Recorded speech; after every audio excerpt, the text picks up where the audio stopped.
ಈ ಮಕರ ಸಂಕ್ರಾಂತಿ ಆಚರಣೆಯನ್ನು ಯಾವ ರೀತಿಯಾಗಿ ನಾವು ಮಾಡಬೇಕು, ಏನನ್ನು ಮಾಡಿದರೆ ಅದರಲ್ಲಿ ಸಂಪೂರ್ಣವಾದಂತಹ ಫಲವನ್ನು ನಾವು ಪಡೆದುಕೊಳ್ಳಬಹುದು ಅನ್ನತಕ್ಕಂಥದ್ದು ಇಲ್ಲಿ ನಾವು ಪ್ರಮುಖವಾಗಿ ತಿಳಿದುಕೊಳ್ಳಬೇಕಾಗತ್ತೆ.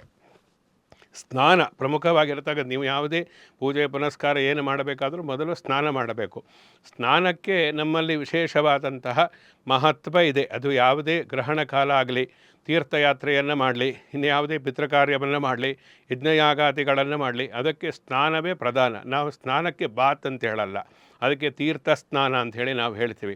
ಆ ಸ್ನಾನಕ್ಕೆ, ಅದರಲ್ಲೂ ಈ ಮಕರ ಸಂಕ್ರಮಣದಲ್ಲಿ ನಾವು ಪ್ರಥಮವಾಗಿ ಮಾಡಬೇಕಾಗಿರತಕ್ಕಂಥದ್ದು ಸ್ನಾನ. ಈ ಸ್ನಾನವನ್ನು ಯಾವ ರೀತಿಯಾಗಿ ಮಾಡಬೇಕು? ತಣ್ಣೀರಲ್ಲಿ ಮಾಡಬೇಕಾ, ತೀರ್ಥಕ್ಷೇತ್ರದಲ್ಲಿ ಮಾಡಬೇಕಾ, ಸಮುದ್ರದಲ್ಲಿ ಮಾಡಬೇಕಾ, ನದಿಯಲ್ಲಿ ಮುಳುಗಬೇಕಾ, ಸರೋವರದಲ್ಲಿ ಮುಳುಗಬೇಕಾ, ಅಥವಾ ಮನೆಯಲ್ಲೇ ಮಾಡಬೇಕಾ ಅನ್ನತಕ್ಕಂಥದ್ದು ಹೇಗಾದರೂ ಆಗಲಿ ನಿಮಗೆ ಅನುಕೂಲ ಇರತಕ್ಕ ರೀತಿಯಲ್ಲಿ ಸ್ನಾನವನ್ನು ಮಾಡಬೇಕು. ಸನಾತನ ಸಂಸ್ಕೃತಿ, ಹಿಂದೂ ಧರ್ಮ, ಸಂಪೂರ್ಣ ಹಿಂದೂ ಧರ್ಮದ ಕುರಿತಾಗಿ ಧರ್ಮವಾಹಿನಿ ಚಾನಲ್ ವೀಕ್ಷಣೆ ಮಾಡಿ, ಸಬ್ಸ್ಕ್ರೈಬ್ ಮಾಡಿ, ಸಪೋರ್ಟ್ ಮಾಡಿ.